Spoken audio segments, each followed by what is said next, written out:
하나님, 저는 3개월마다 병원에 가서 검사를 받습니다. 그러면 내 몸에 39가지 항목에 대한 검사 결과가 나타납니다. 그리고 의사 선생님을 만나면 그 결과지를 보고 뭘 먹었는지 뭘 안 먹었는지, 뭘 어떻게 운동을 좀 했는지 안 했는지, 이런 것들에 대한 칭찬도 듣고 지적도 당합니다. 10수년 동안 이런 검사를 반복하다 보니까 이 검사라고 하는 게 내 몸을 자세히 들여다보는 일이구나.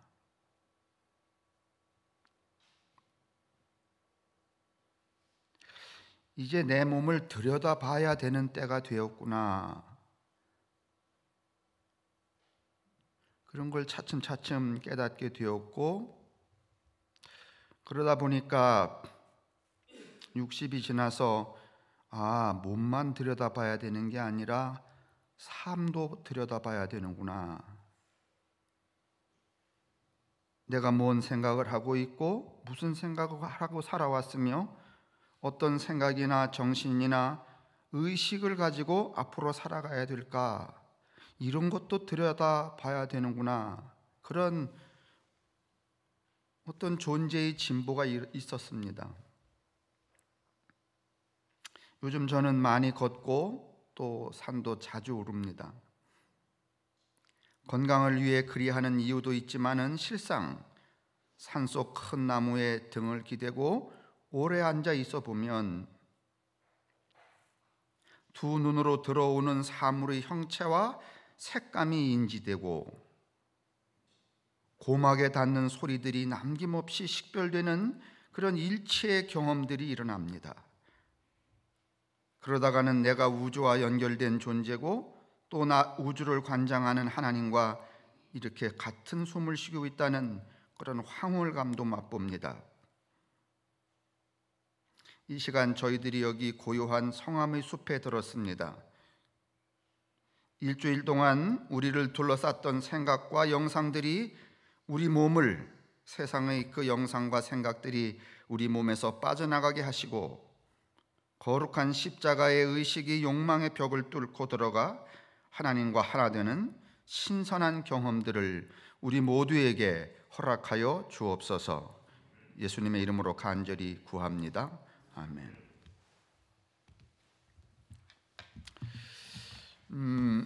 이제 우리가 이스라엘 백성들이 태동할 때부터 이야기를 쭉 이어가고 있는데, 여러분 이제 가만히 생각해 보시면 그 신약성서가 복음서 있고 서신서가 있잖아요. 복음서는 예수님의 제자들을 중심으로 해서 쓰여진 책들이고 서신서는 바울에 의해서 만들어진 책이잖아요. 그런데 이게 정확히 그런 표현은 합당하지 않지만은 우리가 그냥 뭉뚱그려 보면 복음서에 있는 사람들의 생각은 예수처럼 살아야 되겠다라고 하는 것이 그들의 신앙은 아니었고, 그 예수와 함께 있었던 것을 기념하고 기리고 예수를 숭모하는 데 더 관점이 많습니다. 그러니까 마태마가 누가 요한복음을 좀 제외하고는, 그중에 요한복음은 조금은 실제 생활에 밀접한 그 믿음과 신앙을 가졌지만은 다른 복음서들은 그 복음서를 쓴 사람들이거나 복음서를 듣는 사람들은 다 그런 건 아니지만은 예수님하고 3년 동안을 같이 지낸 사람들이잖아요. 기적도 보고. 그래서 그거를 기리고 기념하고 숭모하는 데도 관심이 있어요. 야, 예수님이 어떤 분인가 뭐 이런. 그런데 여러분, 이 우리가 보고 있는 로마서, 그러니까 신약 성서의 절반을 쓴 이 바울은 예수를 본 적도 없고 만난 적도 없고 함께 산 적도 없어요. 그래서 예수를 기릴 필요도 없고 예수를 숭모할 이유도 없어요. 자기가 해석하고 자기 내면으로 들어온 그 십자가의 믿음을 따라 사는 데 관심이 많아. 그런 것 같죠? 그래서 이 바울 서신은 우리가 어떤 존재가 그가 놓여져 있는 그 실생활에 어떻게 믿음과 신앙을 발휘할 수 있는가의 문제지, 기리고 기념하고 숭모하는 게 아닌 내용들이 대부분 많아요. 여러분들 이제 제 얘기 들으면은 명백히 그거를 그렇게 구분하기는 어렵지만은 그러나 그 성격 자체는 그렇구나 그렇게 여기실 거예요. 그래서 이 바울 서신 이제 목회를 하는 목사 입장에서는 여러분들이 움직여줘야 되니까, 실생활에서 이렇게 움직여줘야 되니까 복음서를 쓰긴 쓰지만은 이 서신을 많이 설교하는 경우가 많아요. 나무라기도 쉽고 뭐 잘했다 잘못했다. 오늘도 여기 본문에 보면 무슨 뭐 먹고 마시는 것에 대해서, 사실은 정확히 말하면 본문이 먹고 마시는 게 아니라 형제에 관한 이야기입니다. 형제. 이 형제라는 말이 매우 중요한 이 키워드인데, 우리는 이제 이렇게 실제화하다 보니까 지엽적으로 해석하는 이제 경우가 있죠. 서신서는 어떻든지 그렇습니다. 뭐 세상이 급변하지 않으면은, 예전에는 한 세대를 30년으로 쳤잖아요. 그러니까 1세대, 2세대, 3세대 그러면 30년으로 쳤는데, 이제는 30년이 아니라 20년이래네요. 세상이 하도 빨라갖고 1세대가 20년이래요. 그러니까 어디 신문에 나왔잖아요. 조카하고 삼촌이 이번 추석날 대화가 안 된다는 거예요. 왜냐하면 20년 상관만 벌써 차이가 나면 세대가 달라진 거야. 2세대에서 3세대로. 뭐 엄청난 거죠. 여러분도 말씀하시잖아요. 예전에는 강산이 몇 년마다 변했다고요? 요새는 10년이면요 죽었던 귀신도 살아나요. 무슨 강산 문제가 아닙니다. 이렇게 급변하는 이 상황 속에 있으면 사실은 이 신앙이라고 하는 게 기리고 기념하고 숭모하는 것은 거의 의미가 없어집니다. 예전에요, 막 2000년, 1000몇백 년 전에 아주 이 사회가 더디게 변화하고 뭐 생각이 이게 고착이 돼 있어서, 예를 들면 유교 정신이라는 게 500년 같잖아요. 그 500년 동안은 누가 늘 숙모를 받는가 하면 공자가 숙모를 받잖아요. 그죠? 그런데 세상이 뒤집어지면은요, 막 변하면은요, 공자를 숙모할 겨를이 없어요. 그래서 오죽하면 누가 죽어야 어떻게 된다고? 공자가 죽어야 나라가 산다, 이렇게 이야기하는 거 아니겠어요? 그러니까 실천적으로 바뀌어지는 거예요. 기독교가 과거 1500년, 2000년 전에는요, 예수를 기리고 기념하고 숭모하고 주여 영광을 받으시옵소서, 이걸로 신앙의 어떤 그 골격을 이루었을지 모르지만은 지금처럼 말이죠. 작년 다르고 올해 다르고 내년 어떻게 변화할지 모르는 이 판국에 저 양반을 기리고 기념하고 숭모한다고 여러분 아무 의미가 없는 거예요. 그러니까 실천적인 것들이 요구되는 것이죠. 바울이 살았던 시대가 그런 시대이기도 했지만은, 그래서 오늘 우리가 이 바울의 이 로마서 이야기를 보는 것은 매우 의미가 있다. 그러니까 다시 말하면 오늘 우리 시대에 우리의 신앙의 정초를, 그 초석을 어디다 놓겠는가, 또 그거를 조금 확장을 시키면은 내일 우리가 어디로 갈 바를 잘 몰라요. 또 누군가가 말하기를 이 코로나 바이러스하고 독감이 걸리면 이건 또 치명적이래네요.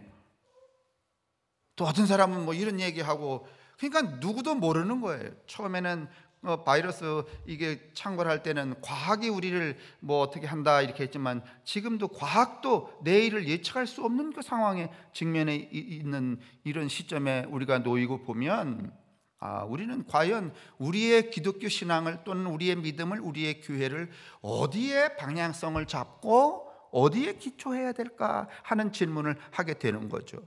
제가 지난주 이제 엊그저께 신문 읽는데 이게 국민일보에 나와 있는 거예요.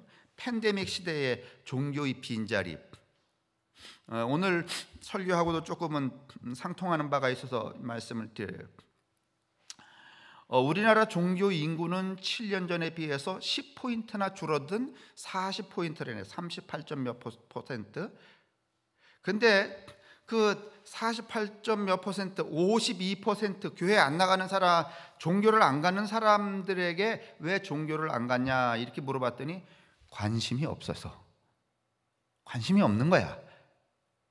예전에는 어떤 종교에 관심하던 때가 있는 것 같아요.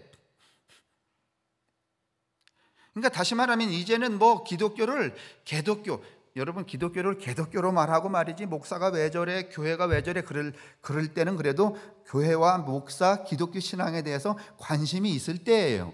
근데 지금은 무슨 짓을 해도 아무 관심이 없어. 여러분, 이 세상을 살고 있는 이 대중이 관심이 없다는 얘기는 여러분 필요성이 떨어졌다는 거죠. 아마 여러분하고 저도요, 오늘날 이 목회를 하는 목사들도 과연 이런 시대에 기독교가 무슨 필요성이 있을까? 사회 안에서, 세상 안에서 미래적으로 뭐 이런 질문을 하는 목사가 수두룩할 거예요. 아마 답도 못 내면서. 여러분도 제가 이렇게 꼬집어서 질문을 드리기 전에도 뭔가 이렇게 뽀얗게 말이지 그 뭔지 일어나듯이 이게 진짜 종교가 교회를 나가야 되는 게 옳은가? 이렇게 회의하는 분들이 계실 거예요. 이제 그런 상태에 된 거죠. 그런데 이제 이분이 이야기하는 박진규라고 하는 서울여대 교수가 이야기하는, 서울여대도 미션스쿨이니까 뭐 이 사람도 장로거나 뭐가 그렇게 되겠죠. 그런데 오늘 뭐라고 말하는가 하면 종교의 존재 이유 가운데 그 핵심적인 것은 이거라는 거예요. 재난의 의미를 해석하고.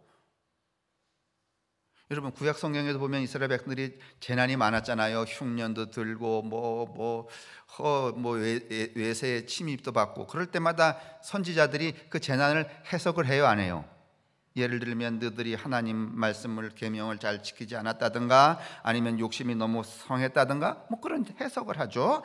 재난의 의미를 해석하고 새로운 대안을 제시하는 종교가 되어야 되는데 그런 목소리가 없다는 거예요. 더 열심히 교회 나와라, 뭐 우리 믿음이 부족해서 그렇지, 이 말도 안 되는 이야기가 너무 많다는 거예요. 근데 또 이분 입장에서는 말도 안 된다 그러는데 또 그런 얘기를 계속 듣는 교인들은 그게 참말로 들리나 봐. 여러분은 어떤지요?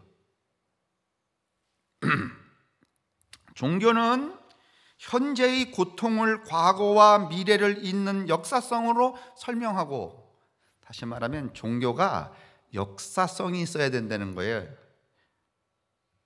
이 말은, 역사성이 있어야 된다는 말은 지금 여기서 일어나고 있는 일들에 대한 우리의 반응을 말하는 거예요. 역사성이라는 게. 예를 들면 비역사성은 어떤 건가 하면 이렇게 여러 사람이 막 이렇게 고통을 받고 말이죠. 무슨 이를테면 자영업자들, 그다음에 또 무슨 택배 노동자들, 뭐 이런 분들 뭐 이렇게 엄하게 지금 그 고통을 당하는데, 어떤 교회에서는 그래 이렇게 코로나가 창궐하 해서 이게 아주 극심한 지경까지 가서 마침내는 세상이 멸하고 뭐가 와야 된다? 하나님의 나라가 와야 된다. 그러면 우리는 다 부활할 거다. 이건 역사성이 있는 거야? 아니면 빵이야? 이건 종교가 아닙니다, 여러분.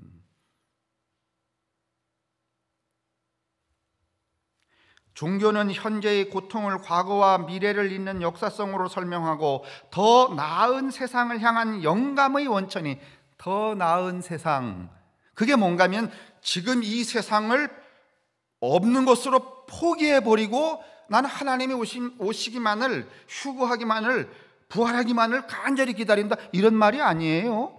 더 나은 세상을 추구하는 영감이 지금 우리 이 종교 안에 있어야 된다는 거예요. 그러니까 현장성이죠. 현실성이란 말이죠.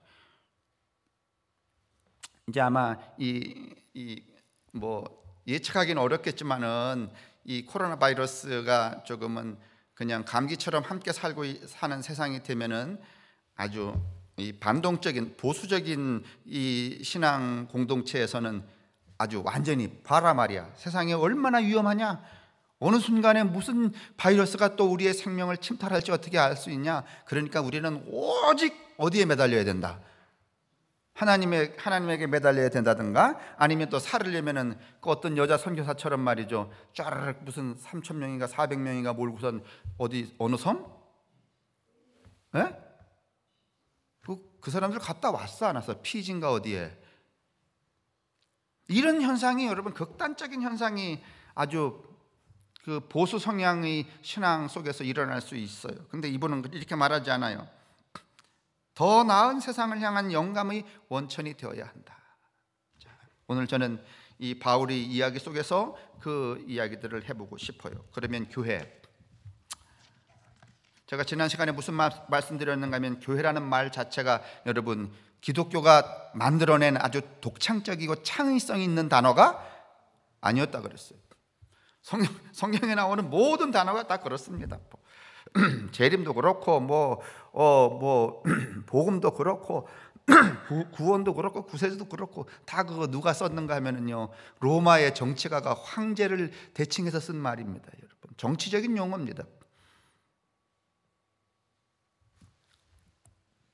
이 교회라고 쓰는 이 우리가 오늘날 교회 그러는 이 교회는 본래 그 로마의 이 제국 사회가 황제를 숭모하고 칭송하고 찬양하기 위해서 모였던 공동체, 그게 여러분 교회였습니다. 그런데 이 바울은 그 용어를 그대로 써요. 자기들이 공동체 안에 웬만하면 그냥 안 쓰고 다른 용어를 쓸 수도 있을 터이지만은, 바울은 그냥 그 정치적인 공동체의 용어를 그대로 이 신앙 공동체에 이렇게 사용을 하게 되는데 그 의미는 완전히 다르죠. 이게 뭔가 하면은 소위 반정치 성향의 바울을 볼 수 있는 거예요. 오늘 바울은 이제 우리가 초대교회 이야기 이렇게 이야기하지만, 아까도 말씀드렸지만 초대교회는 두 가지 양태가 있다 그랬어요. 하나는 예수님을 따라다녔던 그 주류 그룹에 의해서 예루살렘을 본거지로 만들어진 복음서들을 확장시킨 사람들인데, 이 사람들은 사는데 삶의 신앙에 어떤 그 정초가 있는 게 아니라 기리고 기념하고 숭모하는데, 그러니까 그러려면 이 사람들은 뭐가 발달할까요? 예수님을 기리고 기념하고 숭모하려면 뭐가 발달해? 그 생활 신앙 아니면은 예전이 발달하죠. 예전이 발달하려고 하다 보니까 예전을 만들어요. 그렇지만 예전을 주관하는 사람이 있어야 되잖아요. 내가 만약에 세례를 오늘 내가 하고 모레 다음번에 심장노님 하고 다음번에는 아무나 하고 그러면은 이게 근사해져요? 아니면 개판이 돼?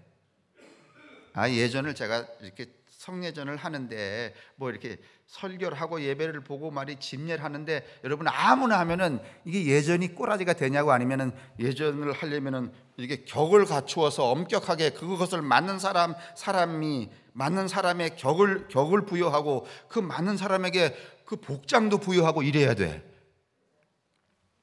그러니까 요즘에 우리가 설교하는데 저는 가운 벗은 지 오래됐지만서도 여러분, 이게 가운을 여러분하고 저하고 같은 복장을 입고 말이지, 또 어떤 때는 넥타이도 안 매고 이렇게 하고 나오면은 그 여러분 마음속에도 좀 그 신령한 기가 떨어져? 아니면은 괜찮아? 솔직히 신령한 기가 좀 떨어지지 않아요? 근데 어느 교회 가봤더니 말이지, 예배 시작할 때부터 말이야, 담임 목사 앞장서고 부목사 뒤에 서고 말이지, 성가대 뒤에 따라오고 담임 목사 불을 켜가지고 오더니 말이지, 딱 올라와서 촛불을 탁탁 켜고 말이지, 또 옷을 입었는데 여러분하고 똑같은 복장이면 다른 복장에 또 이렇게 단장을 새롭게 하고, 그러면 뭐가 있어 보여? 솔직히 여러분, 아니라 그러는 건 그건 속이는 거예요. 여러분, 대중은 다 여기에 현혹되게 돼 있는 거예요. 예전 중심에 되다 보니까 여러분, 이 복음서에 있는 교회들은요, 이런 어떤 제도, 그래서 요한이 비난하는 게 그 비난이 그거예요. 자식들은 유대교에서 나왔다 그러면서 하는 짓은 뭐 같다? 유대인 같다는 거잖아요.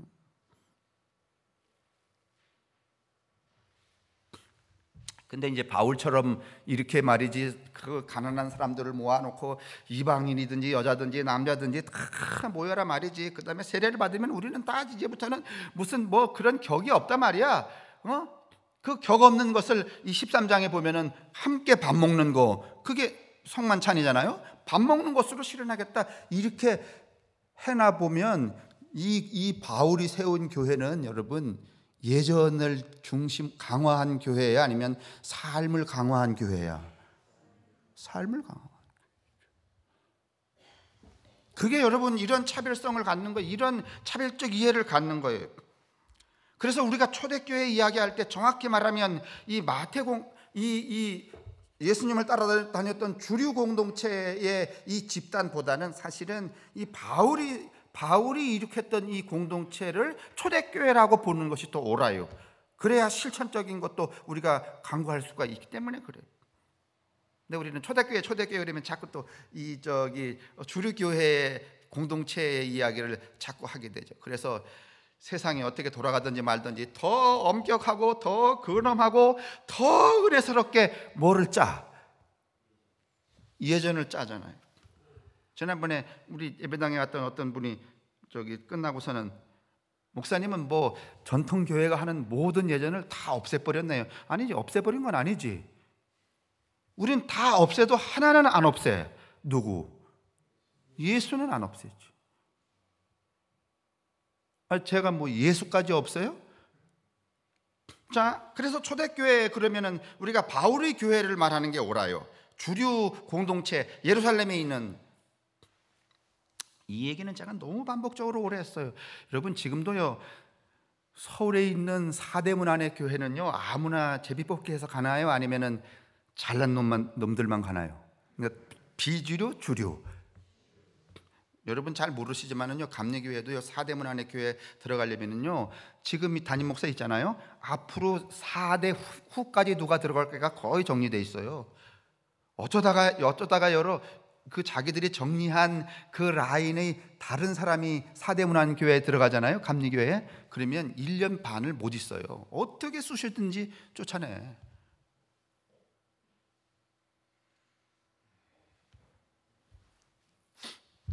그래서 제가 이야기했잖아요. 애초부터 저는 주류였어, 비주류였어?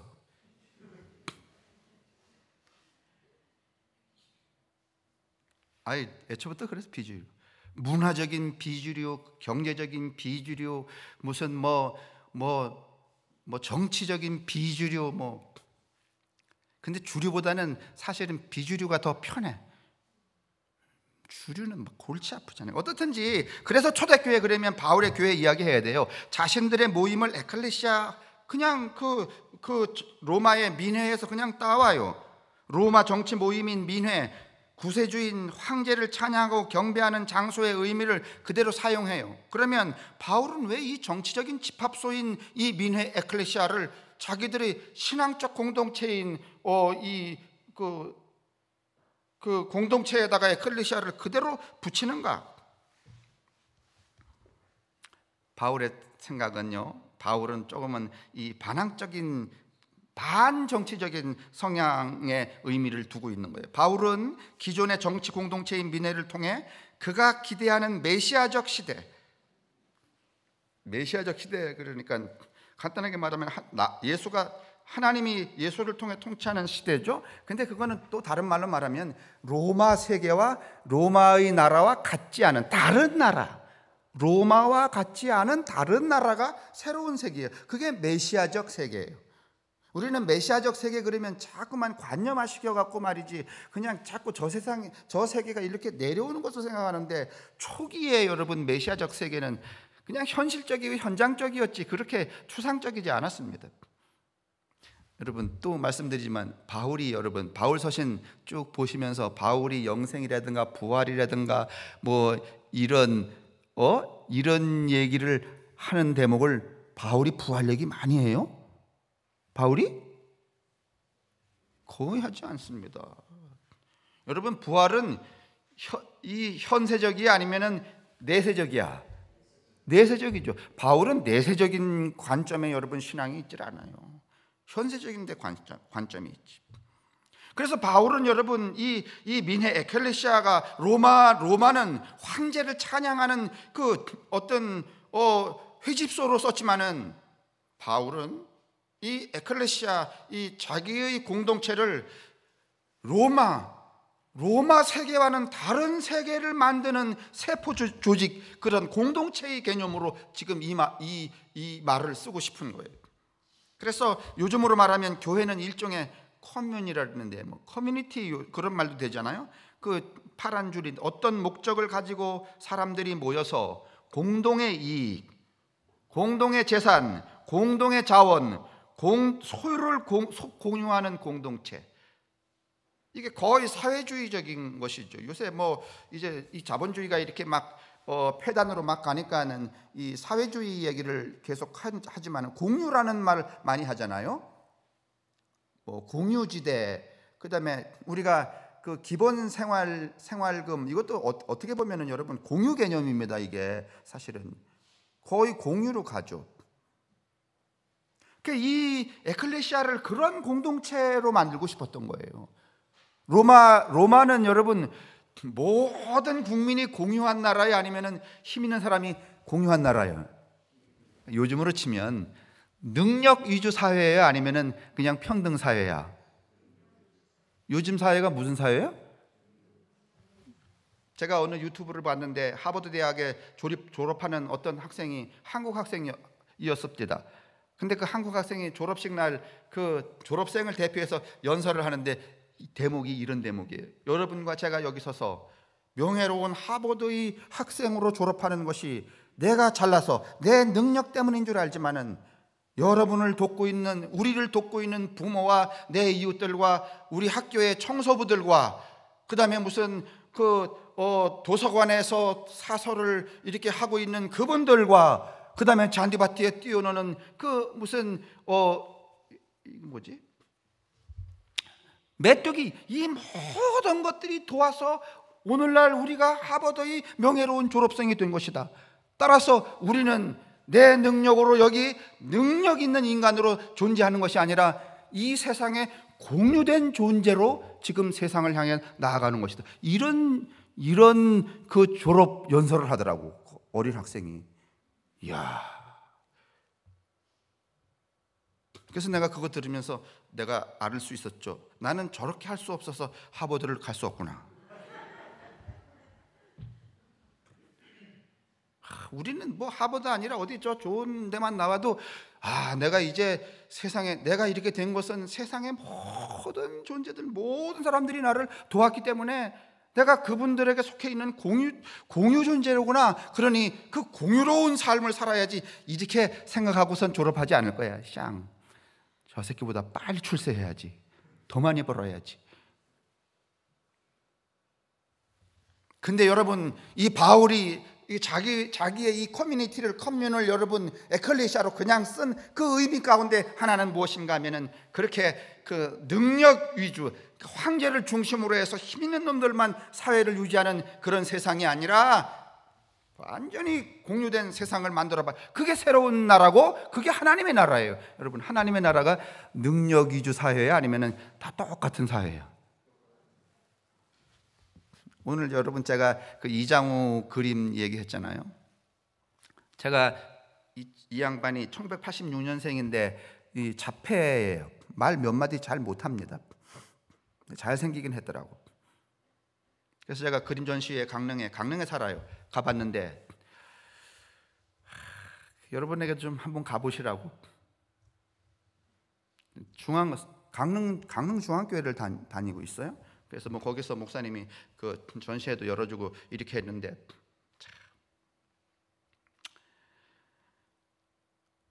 어떠든지 가보시는 게 좋아요. 그래서 제가 특별히 넣었어요. 야, 진짜. 그 이제 바울은 이제 그런 개념의 이 교회관을 가지고 있었던 거였어요. 그러면 자꾸 목사님 그 바울이 생각하는 것을 공유라고 그러는데, 공유, 공동의 이익, 공동의 소유, 공동의 자본, 공동의 삶, 이것을 여러분 이 증언하는 단어가 하나 있어요. 바울에게 있어서. 그게 무엇인가 하면 오늘 우리가 본문에서 본 형제라는 거예요. 여러분, 형제를 우리가 단어적으로 설명하면 형제는 일단 부모를 어떻게 하고 있어요? 독점 공유. 아니, 우리 형제가 사남 삼녀잖아요. 그러면 우리 엄마 아버지를 장남이 뭐 5분의 3, 차남이 뭐 이렇게 한 거야? 아니면 그냥 공유한 거야? 그러면 그 아버지의 권위만 공유했어요? 아버지의 소유도 공유했죠. 공간도 공유했죠. 삶도 공유했죠. 그리고 여러분, 농경사회로 갈수록 이 형제라고 하는 개념은 소득도 어떻게 하는 거야? 공유하죠. 지금은 따로따로잖아요. 그죠? 왜냐하면 농경사회가 아니기 때문에 그래요. 농경사회에서는요, 모든 소득이 발생하면 형제들이 공유하는 법이지, 형이 말이야, 내가 형이니까 내게 제일 많고 이럴 순? 이랬나요? 형제라는 이 단어 자체가 여러분 공유와 동의어 같은 의미를 써요. 그래서 바울이 오늘 이 얘기를 하는 거예요. 여러분, 이 형제는요, 이 보이는 상황만 공유해요? 아니면은 집안에서 일어나는 아픔도 공유해? 예를 들면 집안이 쑥대밭이 되면은 누구 한 사람만 책임져요? 아니면 모든 형제들이 뿔뿔이 흩어져야 돼?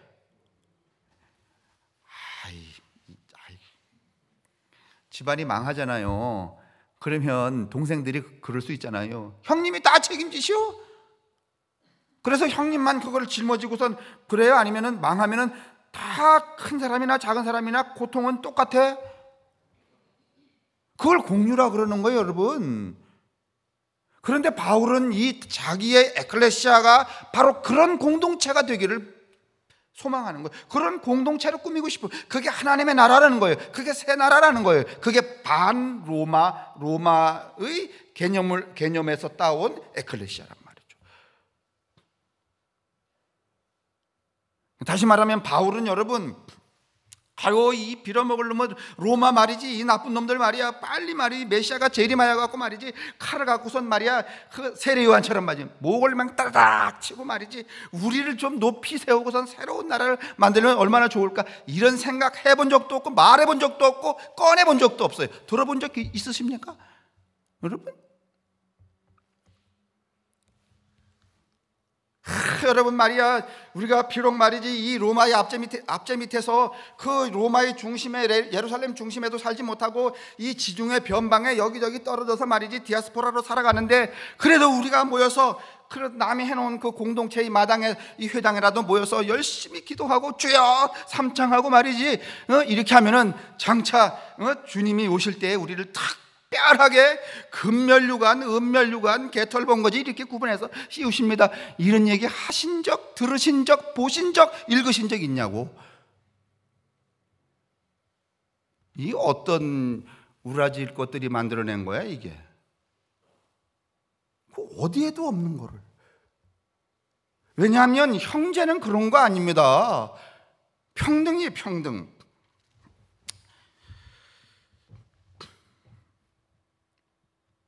그러니까 그런 의미에서 오늘날 이게 사실은 그 형제의 개념으로 이루어진 콤뮤니 에클레시아다. 그게 바울의 입장이다. 그것은 현실에 대한 그 현세적인 신앙에 근거한다. 그런 입장에서 보면 오늘날 우리 교회가 이 모든 존재를 다 형제로 받아들인다는 것은 여러분 참 어마어마한 얘기예요, 당시로서는. 그러니까 무슨 아프가니스탄에서 우리가 300 몇십 명 받아왔잖아요. 그래서 그분들을 이렇게 받아올 때 국가가 하는 일이니까 말이지, 이게 그 언론 플레이를 좀 잘 해갖고선 국가가 하는 일이니까 아마 보수적인 교회 목사님들은 속이 부글부글 끓었을 거야. 저것들 다 누군데? 형제야 아니면은 아주 이슬람 그 귀신들이야. 우리는 언제부터 이렇게 여러분 이 형제의 개념을 축소화시키고 자기화했는지 몰라요. 형제는 그런 개념이 아니에요. 모든 존재가 형제예요. 여자나 남자나 이방인이나 무슨 뭐 그 누구를 막론하고라도. 근데 로마 사회는 모든 백성들이 형제가 아니에요. 황제, 신하, 백성, 노예 이렇게 계층화되어 있는 것이지. 그러니까 또 이제 걱정이 생겼어요. 무슨 걱정이 생기는가 하면 이슬람들이 이미 많이 들어와 계시지만은 또 380명 들어오고 국가가 저렇게 환대를 하니까 저것들이 또 이슬람 사원을 세우면 어떡하나. 그래서 벌써부터 이슬람 사원 건립 반대하고 있잖아요.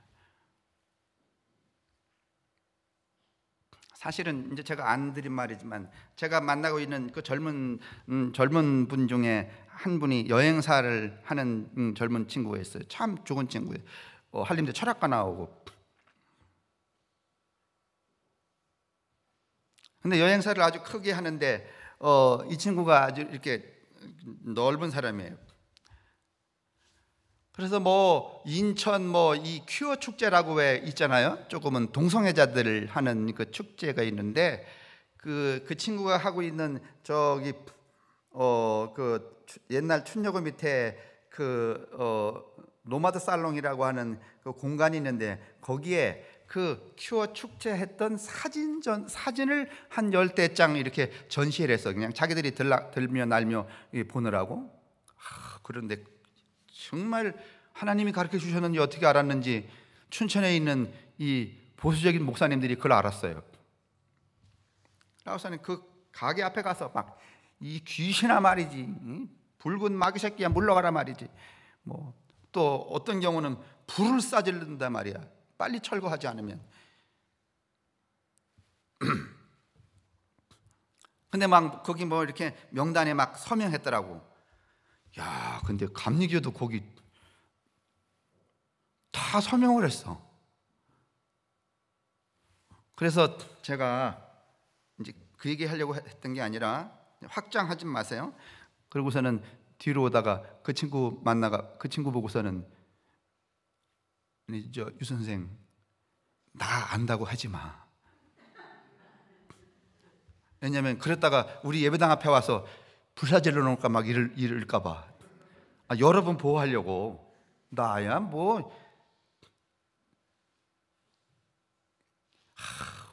여러분 이게 무슨 형제예요? 이거 형제 아닙니다. 아주 극단적인 이기주의죠. 이건 정말 깊이 생각해 봐야 돼요. 틀렸다고 말하고 싶진 않아요. 또 어떻게 하다가 그럴까 봐.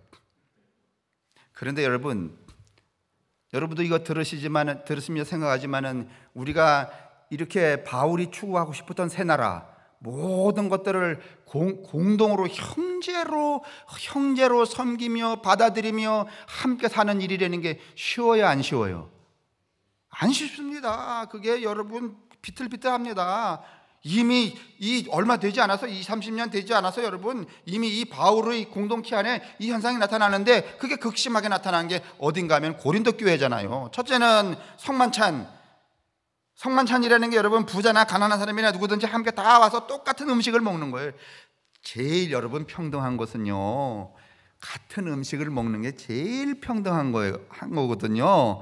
근데 그 평등성이 깨졌어요, 안 깨졌어요? 깨졌잖아요. 그게 로마서 여러분 이 고린도전서의 1장에서 4장에 나오는 이야기들이잖아요. 또 하나는 뭔가 하면은 이 고린도 교회가 각양의 자기 역할로 여러분 신앙적인 은사를 받았잖아요. 근데 은사를 딥다 어떻게? 고린도 교인들이 은사를 아주 겸손하게 썼어요? 아니면은 내끼 제일이다 이랬어요? 옛날에 우리도 지금 그런 거 안 하지만 지금도 다른 데는 하는지 모르지만은 이렇게 통성으로 기도하고 이러면은 그 은연중에 그 자기의 우월성을 나타내려고 여러분 조용조용히 해 아니면은 그 중에 가장 크게 하려고 그래.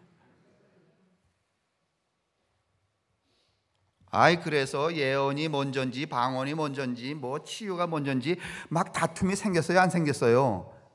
생겼잖아요. 그때에 바울이 꺼낸 신학이 뭔가 하면 바울 신학이라 그래요. 그 바울이 한 이야기는 둘 중에 하나밖에 없어요. 자랑하려면 예수만 해라. 예수만 해라 말이지. 그리고 너에게 능력이 있으면 그 능력은 너에게서 나온 게 아니라 십자가에 달려 죽은 예수에게서 나온 것이다. 그게 바울 신학의 요체예요. 예수와 십자가의 죽음이요. 그것 외에는 여러분 자랑할 만한 게 없는 거예요. 다시 말하면 자랑하려면 너도 예수처럼 누구를 위해 십자가에서 뒤져라 말이야. 그래야 자랑할 자격이 있다는 거야. 근데 여러분 남을 위해서 십자가에 죽는 사람이 죽는 그 태도를 가진 사람이 저 사람을 깔보려고 자랑하겠어요? 아니면 안 하겠어요? 안 하죠. 그게 바울 신학의 요체예요. 자랑하려면 누구만 해라? 예수만 해라. 그리고 너에게 만약에 무슨 능력이 있다면 설교를 잘하는 능력이든지 섬기는 능력이든지 무슨 방언을 잘하는 능력이든지 예언을 잘하는 능력이든지 능력이 있다면 그건 네 능력이 아니라, 그러니까 다시 말하면 능력주의를 이 바울은 애시당초 무시했어요. 근데 오늘날 우리가 능력주의 사회에 사니까 여러분 예를 들면 허태소는 별로 능력이 없잖아요. 근데 또 다른 특질을 가지고 있는 그 목회를 하는 분이 그 능력을 발휘하면은요, 그 능력 발휘의 특권을 자기가 쟁취하고 살아야 안 살아요?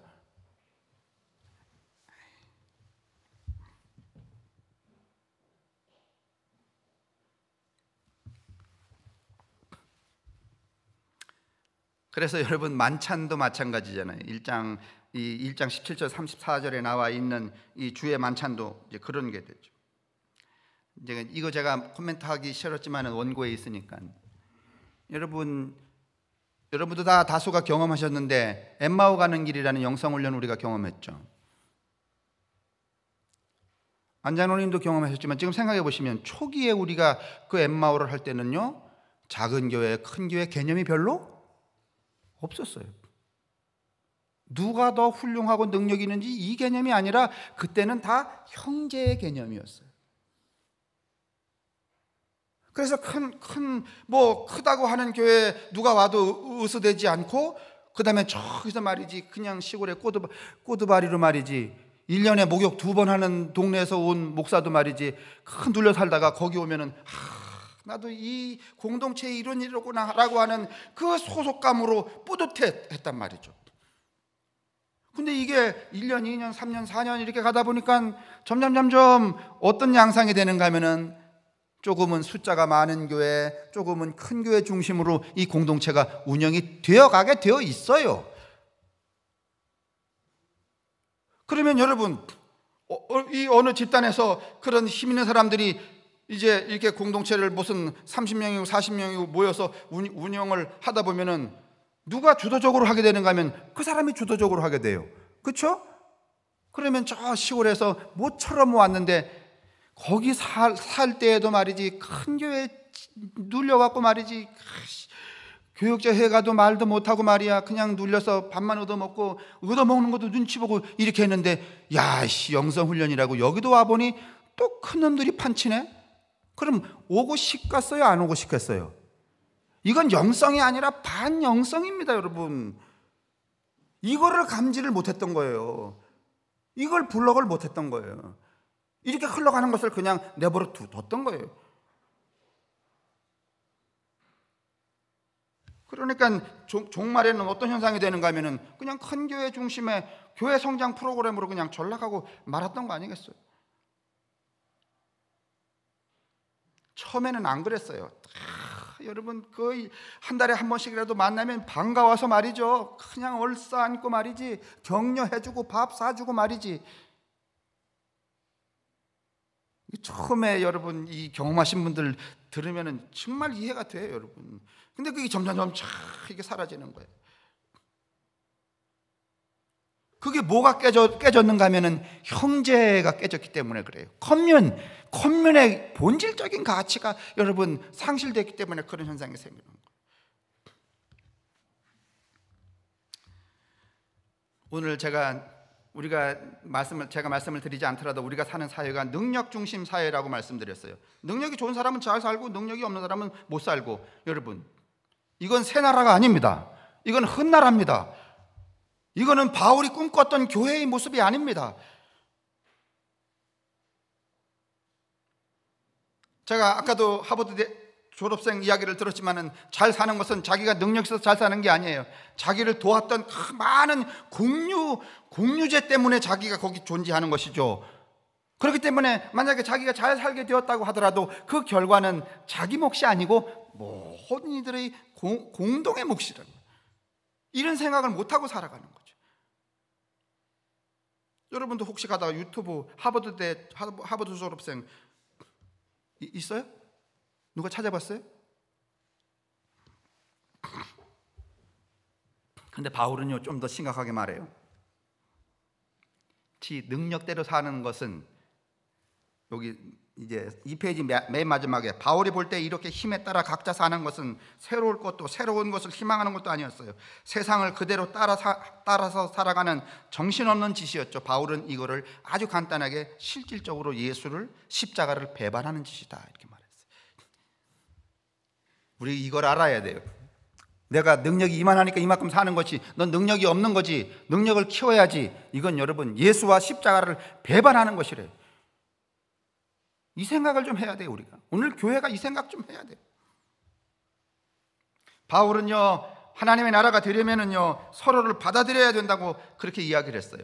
그 서로 안에는 여러분 당시에는 이방인, 무슨 뭐 유대인, 뭐 할례당, 무할례당, 뭐 여자, 남자, 어린아이, 이것을 포섭하는 것이지만 오늘 세상이 더 세분화됐잖아요. 우리는 성적으로 세분화되어 있단 말이죠.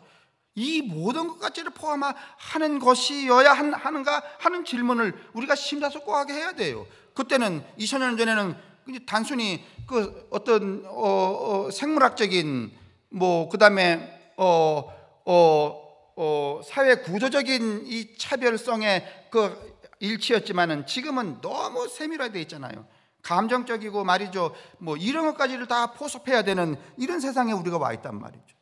이런 측면에 보더라도 오늘 이 시대가 오늘날 기독교가 하는 이런 말이지, 무슨 동성애를 이해하려고 하지도 않고 그냥 무조건 족쳐서 말이지, 젊은 감리교 목사 모가지 자르고, 아이고 진짜.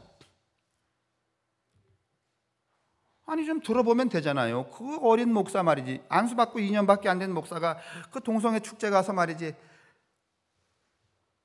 모가지를 잘라서 그냥 생매장을 시키지 말고 불러다가 어른들이 밥도 한 끼 사 먹이면서 네 왜 그런 생각을 했노? 네 그런 생각은 어디서부터 왔노? 그 생각은 결국은 어디로 갈 건가? 이렇게 좀 어른스럽게 한 다음에, 이 새끼는 영원히 구제불능이군, 그 너도 동성애자냐? 이렇게 묻고, 이게 무슨 형제예요? 오늘 감리교도 결국은 능력주의 아니에요? 힘 있는 놈이 다 먹는 거. 그러면 왜 차별 없이 여러분 모든 사람들을, 이건 무슨 어떤 사회가 구분하는 영역에, 당시에는 그랬지만은 지금은 감성적이고 아주 내밀한 이 구분까지 생겼는데, 이 모든 것들을 받아들여야 하는가 하면 로마서 14장 13절에서 23절, 오늘 우리가 읽은 본문이에요. 왜 차별 없이 사람들을 공동체에, 이 콤뮌에 함께 사는데 형제의 공동체에 받아들여야 하는가 하면, 형제가 불편하면 자매라고 해도 괜찮아요? 그래서 생겨난 공동체가 코이노니아인가 하는 공동체 있죠. 예수가 너희들을 조건 없이 차별 없이 받아주신 것처럼 너희도 서로를 어떻게 하라? 환대하라 말이지. 이게 얼마나 포괄적인 말이에요. 얼마나 실제적인 말이에요. 여러분, 환대라는 게 나 당신 환대해, 이게 여러분 관용구나 관념어에 아니면 진짜 해야 되는 실제적인 말이야. 실제적인 말입니다. 삶입니다, 여러분. 여러분하고, 예수님이 여러분하고 저를 환대해서 받아주셨어요? 안 받아주셨어요? 받아주셨어요. 어림도 없는 인간들이에요. 무슨 우리가 조건을 가졌습니까? 조건 없이 그냥 받아주셨잖아요. 이게 근거라는 거예요. 그 다음에 13장에, 이 로마서 13장에 무슨 권력에게 복종하라, 이건 여러분 바울이 좀 약간 정신이 해딱해서 여러분 그랬던 얘기가 아니라 역사적인 배경이 있다는 얘기를 그렇게 드렸어요. 3페이지 밑에서 두 번째 단, 바울이 교회를 세우고 분쟁들을 해결하고 모금하면서, 이 모금은 여러분 헌금하고는 달라요. 고난에 찬 삶을 살았던 건 이 다음에 하늘에서 면류관을 받으려는 교리적인 이유가 아니었어요. 다시 말하면 바울이 이렇게 열심히 전도하고 이런 것은 여러분 이 다음에 면류관 받으려고 그런 게 아니었다. 근데 여러분 이거를 또 이렇게 뒤집어 갖고 말이지, 그래 바울도 말이지 걸어 다니면서 아시아 전역에 말이지 교회를 세우고 이렇게 하던 것처럼 여러분도 말이지 선교해라 말이야, 하나님의 면류관이 얼마나 크겠냐, 이렇게 하면 누구를 욕보이는 거야.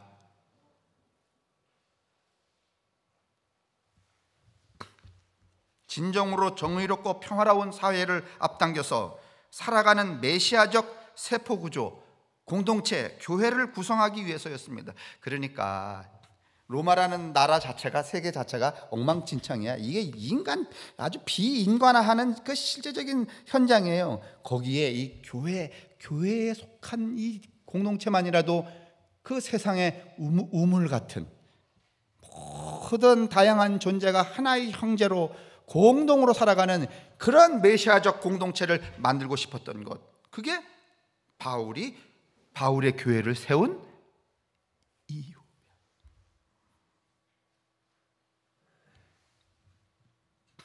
이게 바울의 교회였어요. 새로운 나라를 위해 필요한 게 교회였던 거죠. 새로운 나라의 모습을 보여주는 게 교회였던 거죠. 근데 그건 쉽지는 않아요.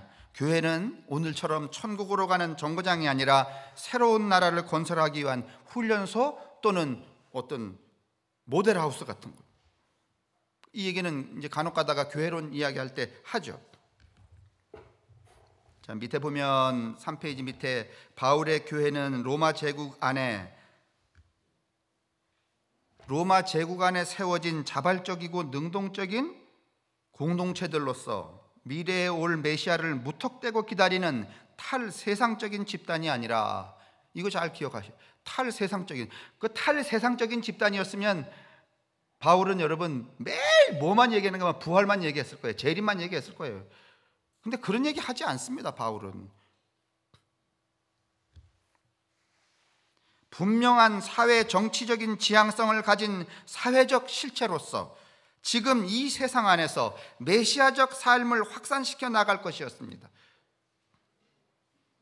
간단히 말하면 바울의 교회는 지금 여기서 어떻게 사는 것이 좋은 삶인가, 그걸 보여주는 곳, 그걸 실천하는 곳, 그걸 실행하는 곳이 뭐예요? 교회예요. 여러분에게 여쭤봅시다. 지금 이 세상이 굴러가는 대로 살면은 될까요? 안 될까요? 되나요?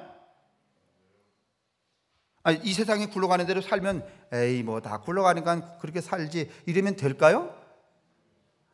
자꾸 그대로 사니까 여러분 지금 코로나 때문에 입 막고 다니시는 거 아니에요? 그러면 이렇게 살면 안 되는 거지. 이렇게 살면 안 되는 것을 보여주는 곳, 이렇게 살면 안 된다는 생각과 그것을 가치화한 사람들이 모여 있는 곳, 그게 어디라는 거야? 그게 교회라는 거예요. 그게 메시아적 교회라는 말이에요. 그러니까 바울은 그때 그랬으니까 우리는 그때 그대로 따라가야 돼? 아니면 지금 여기서?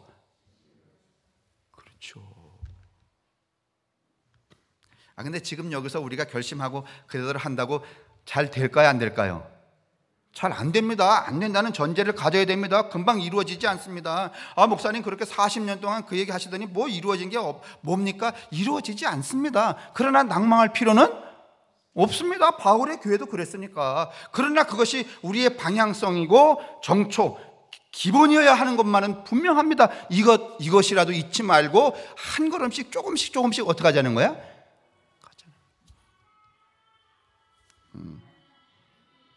저기 뭐지? 노래가?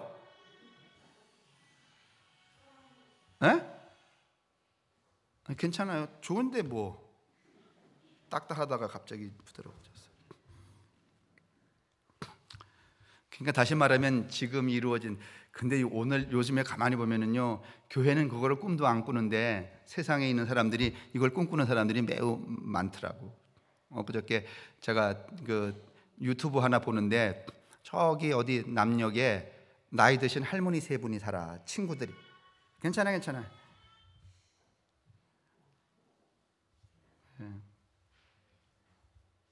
괜찮아, 박 권사님. 세 분이 사시는데 세 분이 아직 그렇게 많이 아프시진 않더라고. 70은 넘으셨고. 근데 그 옛날에 공장을 다니셨던 분들인데 이 할머니 세 분이 서로를 위하며 살아. 그래서 그분들이 그런 이야기를 하는 거야. 양로원 이런 거 필요 없고 앞으로 지향해야 될 사회의 방향이 이런 거 아닌가 모르겠다. 봉고차 하나 이렇게 어디서 얻어갖고 가져다니시면서 동네 할머니들을 맞아놓고서 말이지, 뭐 그림 공부도 그 마당에서 펼쳐놓고 하고 말이지, 뭐 그 다음에 할머니들에게 맞는 요리도 이렇게 보여주고 그러더라고. 그러니까 이 세상에 지금 굴러가는 것하고 다른 삶의 모습을 실현하고 있는 거 아니에요? 근데 그걸 누가 했어야 되는가 하면 교회가 가지고 있어야 되는 거란 말이에요. 근데 교회는 지금 그냥 눈 감고 있어요. 그리고 그 할머니들이, 그런데 또 재미난 건 한 분은 무교, 한 분은 천주교, 한 분은 불교. 정말 에클레시아 아니요? 누가 세우고 싶었던. 여러분 진짜 저도 반복적으로 이야기하지만 좀 이거 고민해 보셔야 돼요. 오늘도 윤 장로님하고 그 우리 정 권사님 이야기 좀 잠깐 나눴지만은 이렇게 말이지 어느 이 제도와 시설 안에다가 우리를 의탁해서 하는 거 이거 빨리 좀 어떻게 고칠 수 없어. 마음에 많은 몇 사람끼리 말이지 좀 훈련해갖고 말이지 이게 가갖고서는 정말 너무 아프면은 여러분들끼리 이러시면 되잖아. 아유 빨리 죽어 우리가 묻어줄게.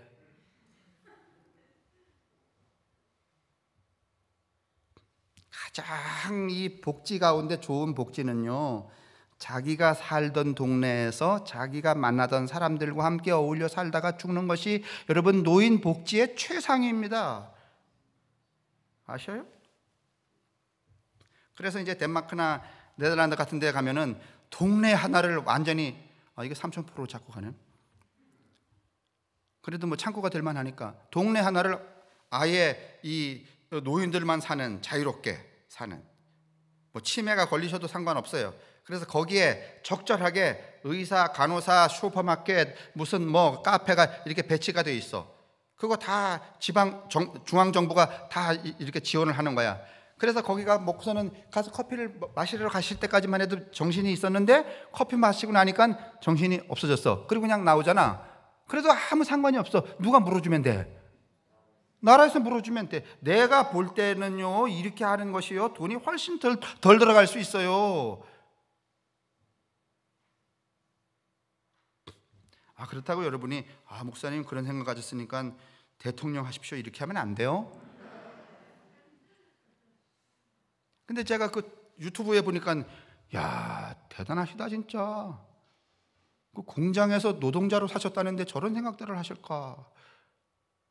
우리 여러분 정말 부끄러워해야 되는 거예요. 우리는 지금 세 번째 단에 산업 문명의 혜택을 빨아먹다 보니까 그 폐해로 엄청난 불평등, 끔찍한 폭력, 자연재해의 위기로부터 위협받고 있습니다. 이런 이야기들을 이제 말하는 것조차 이제 필요하지 않습니다. 우리가 삶에서 직접 경험하고 있으니까. 바울이 로마 제국의 위협에 직면해 있었다면, 그래서 그들이 사용하는 정치적인 단어들을 그 반대의 의미로 사용하며 교회라는 공동체를 형성하려 했다면 그 교회가 어떻게 여러분 탈세상적인 공동체였겠냐고. 그게 현실적이고 현재적이고 정치적이었겠지. 우리는 지금 우리의 세계에서 미래를 위해 급진적인 상상력을 발휘해야 돼요.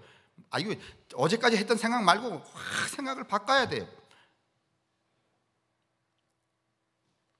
여러분 만약에 이런 생각 가지고 계실지 몰라요. 돈 좀 어떻게 벌어갖고 편한 양로원 어디 없을까 말이야. 확 바꿔야 되는 거예요. 오늘 당장 나가시다가 옆에 분들 몇 분 하고 말이지, 우리 같이 살래? 살아볼래?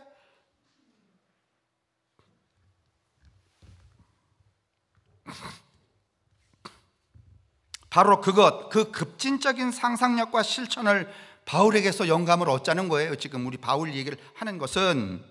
그 다음에 더 이상 탐욕과 폭력이 지배하지 않고 개인과 집단이 평화롭게 공존하며, 여기 민주당하고 국민의힘 했는데 이건 빼고, 분쟁이 낳는 이기심이 사라진 세상을 갈망하는 사람들, 그런 것을 먼 유토피아가 아니라 지상에서의 삶의 문제로 여기는 모든 사람들에게 바울이 많은 것을 가르쳐 줄 수 있습니다. 바울의 편지들, 성서에서 바울을 이렇게 제대로 읽자는 것이죠. 바울은 진정으로 자유롭고 정의로운 공동체를 실현하고자 분투하고 하다가 죽지 않았습니까? 바울은 그걸 교회를 통해 확립하고 성도들의 삶으로 확신하고자 했던 것이죠. 이게 초대교회, 바울의 교회 모습입니다. 맨 밑에 일단 교회는 예수의 집단 인격체이다. 예수의 집단 인격체인 교회는 그리스도인들에게 이상향의 거울이어야 한다. 비록 바울도 교회도 교인들도 비틀거리며 길을 갔지만, 예수님도 새로운 나라를 이루어 보기 위해서 3년 동안 공생에 3년 했지만은 사실 이루신 게 없죠. 바울도 이렇게 하고 싶었지만은 여러분, 이 사람들의 속성이라는 게, 이게 관성이라는 게 그렇게 쉽지 않습니다. 지금도 물론 마찬가지입니다. 그럼에도 불구하고 이것이 우리의 믿음의 정초, 근거여야 하고 우리가 믿고 실천하는 그 인격의 실현이어야 된다는 말이죠. 이게 오늘날 교회가 가야 되는 일이죠. 나는 여러분들이 지금 연세가 많지만은 뭔가 어제까지 생각했던 그 생각 말고 여러분이 할 수 있는 완전히 새로운 생각으로 여러분, 이 정말 혼돈에 빠지고 어디로 어떻게 해야 될 바를 모르는 세상에 그 할머니 세 분과 같은 그런 방향성 같은 것들을 좀 돌출해냈으면 좋겠습니다.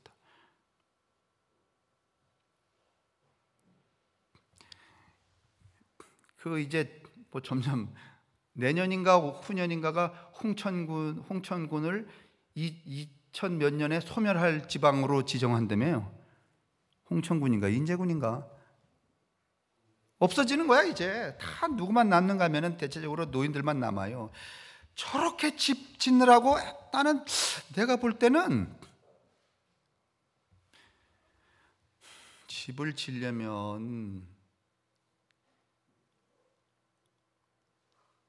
김씨 할머니만 모여서 사는 집, 예를 들면, 아니면은 술을 잘 놓는 분들만 모여서 사는 집, 난 이렇게 공동의 어떤 좀 방향성이 있었으면 좋겠어요. 국가가 이렇게 개별화로 내깔려 두고서 말이지, 그냥 패대기 치듯이 이렇게 하는 거 말고, 그것도 다 또 국가가 관리해요? 아니면은 개인 사업자한테 다 위탁을 해? 그리고 잘했니 못했니 말이지, 주느니 안 주느니 말이지, 사고 터지면은 가서 조사나 아주 빡세게 하고, 뭐 이런 거는 여러분, 그러니까 더 이상 기대할 게 없어요. 그러니까 국가가 어떻게 해주겠지 이렇게 하지 말고, 이제는 누가 나서야 돼? 우리가 나서야 된단 말이죠. 이상한 쪽으로 흘러갔죠? 그런데 바울의 교회가 바로 이제 그런, 이를테면은 그런 것들을 실현하는 커뮤니였지, 무슨 천국 가기 위해서 말이지 여기서 무슨 이렇게 또 표 나눠주는 믿음 표 나눠주고 이러는 데 아니었어요. 제발 좀.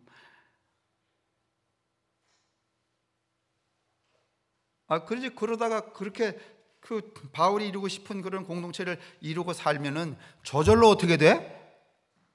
그게 믿음이고, 그게 신앙이고, 그게 십자가의 뜻이고, 그게 예수를 기뻐하는 일이고, 그게 하나님의 일이잖아요. 그러면 그런 사람들은 저절로 하나님의 백성이 되는 거고, 하나님의 백성이 된 사람들은 다 하나님 나라에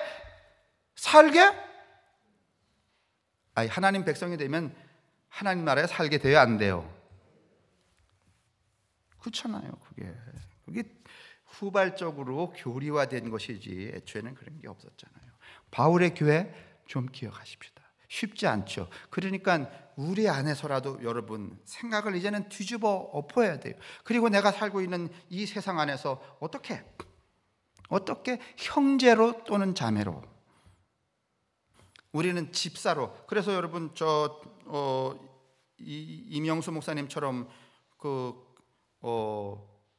서울의 영락교회, 우리 교회 자주 오시는 한상훈 장로 계신데, 원래 임 목사님이 영락교회 담임 목사였잖아요.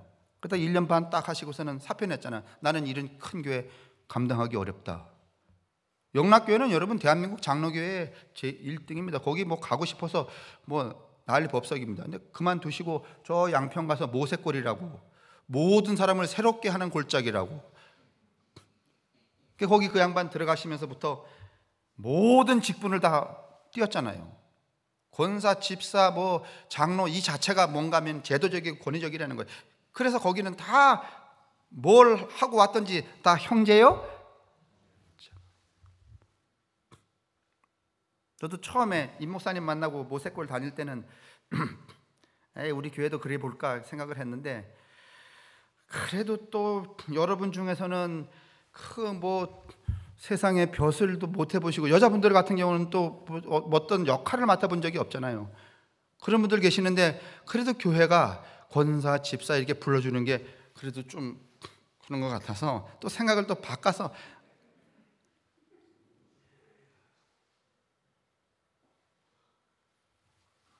여러분, 교회, 신앙, 삶, 이걸 어서 읽는가 하면 바울에게서 읽자는 거죠.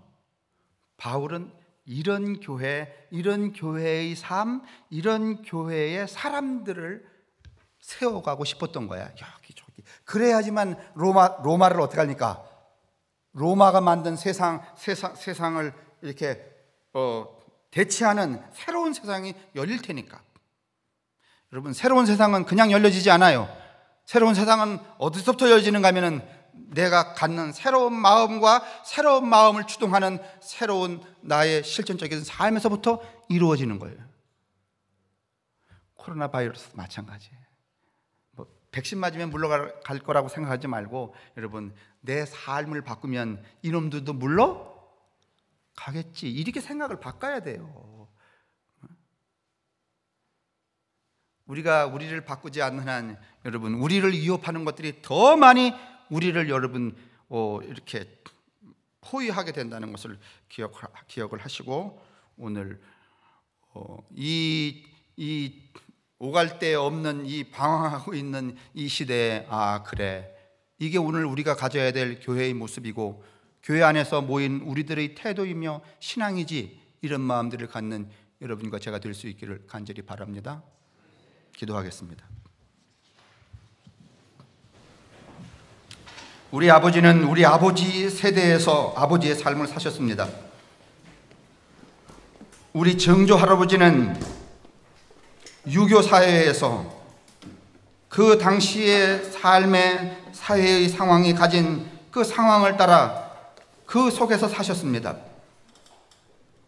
오늘 우리는 이 21세기 극심한 이 분열 또는 계층화 또는 차등화 또는 위기의 재앙 가운데 살고 있습니다. 오늘 이 세상의 한복판에 성암교회가 있게 하여 주옵소서.